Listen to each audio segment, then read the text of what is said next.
I spent years doing all the wrong things trying to improve the SEO on my websites.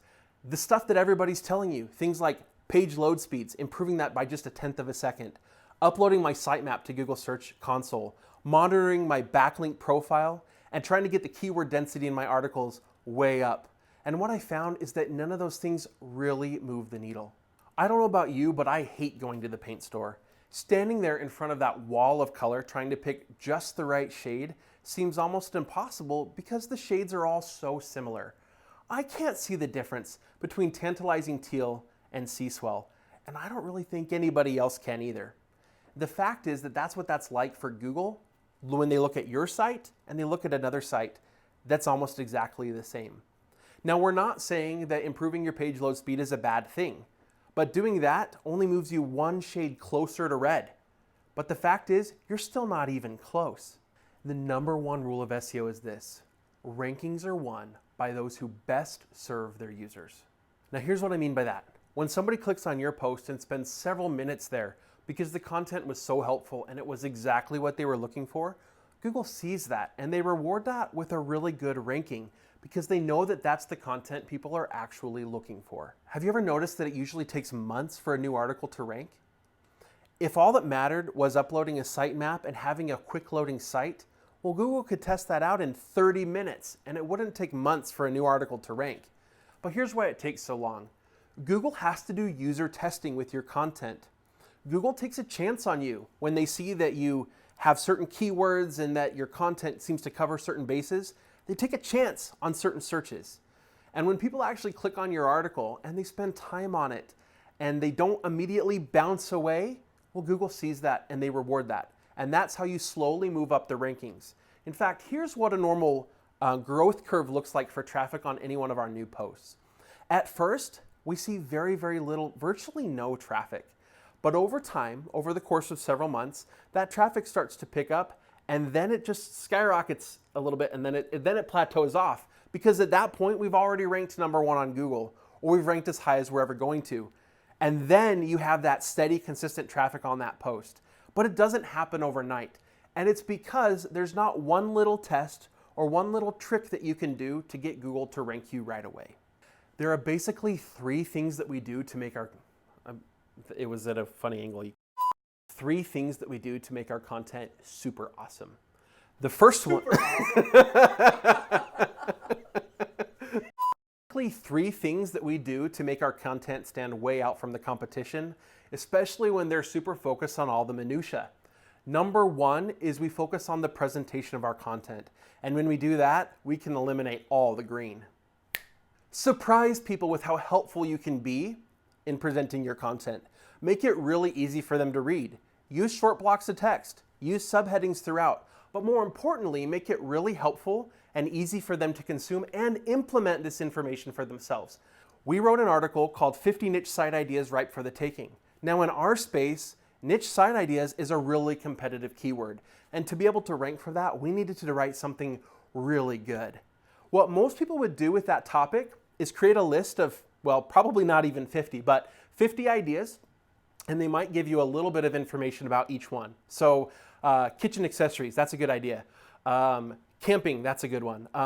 RVs, that's a good one. And they'll just write about, okay, with RVs, you could talk about this or that or that. And that's all they're gonna give you. Well, what we did is we took that several steps further by not only giving you an idea for a topic and talking about how we would write about that, we also talked about how we would monetize it. We gave you an available domain name that we think would be a really, really good one. We just gave you a whole package, all in just a little segment, and we gave you 50 of those. Now that is content that nobody can compete with.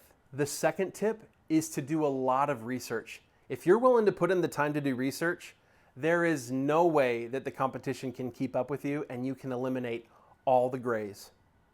Now this tip is best explained with an example. Wirecutter.com does a fantastic job of this. While most people would go out there and just write a single headphones review, they'll say, here's my review of the Bose noise canceling headphones. Wirecutter.com goes out and they go buy 100 different pairs of headphones. And then they get 60 people to test those headphones. And they're able to put in hundreds of hours of research just testing out these headphones. So when they write an article saying, this is the best pair of headphones for this in 2018, there is nobody that can compete with that content because nobody's resource is as good and as thoroughly researched as theirs. That wasn't well said. Now let me give you an example from Income School of how we used thorough research to boost our search engine optimization. We recently put out a video and a resource page all about how to speed up your website.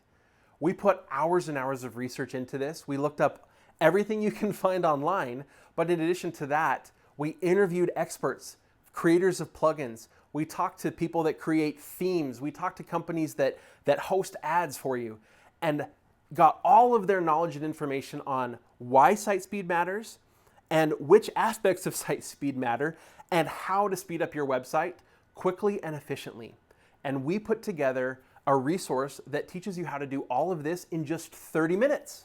Now, nobody is going to put in that sort of time and effort researching and creating a resource that's that helpful and that thorough on page load speeds. And for that reason, we deserve a #1 ranking on YouTube for that search term.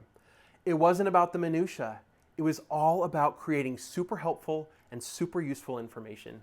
Now, this last tip we've used over and over again to outrank much larger websites in very competitive search terms. And that is to give people an added resource. And if you do that, you can get rid of all the blues. Now, this all comes back to giving people more than they expected and more of what they needed than they expected when they clicked on your post in the first place. One great example of this is on improvephotography.com, where there's a photo basics post series. We're not talking about a single post. We're talking about one after another, giving tons and tons of useful information. So if I go Google aperture, I'm going to end up on Improve Photography's website on a page that teaches me all about that setting on my camera. But at the bottom, I see a big button that says, click here for page number 2, where I'm going to learn about ISO. I'm going to get more and more and more information than I even asked for, but it's more of the information that I'm likely to be looking for. And in addition to all of that, at the end, I'm also going to get a cheat sheet of camera settings. Now, most sites for this kind of information are going to want you to go buy a book or at least provide your email address. But this page is going to give you all of that information and the cheat sheet without ever having to enter any information of your own. Speaking of extra resources, we've got something awesome for you. If you're ready to start generating your own passive income online, go on over to incomeschool.com/ideas, where you'll get our list of 350 ideas for websites that we have vetted and ranked.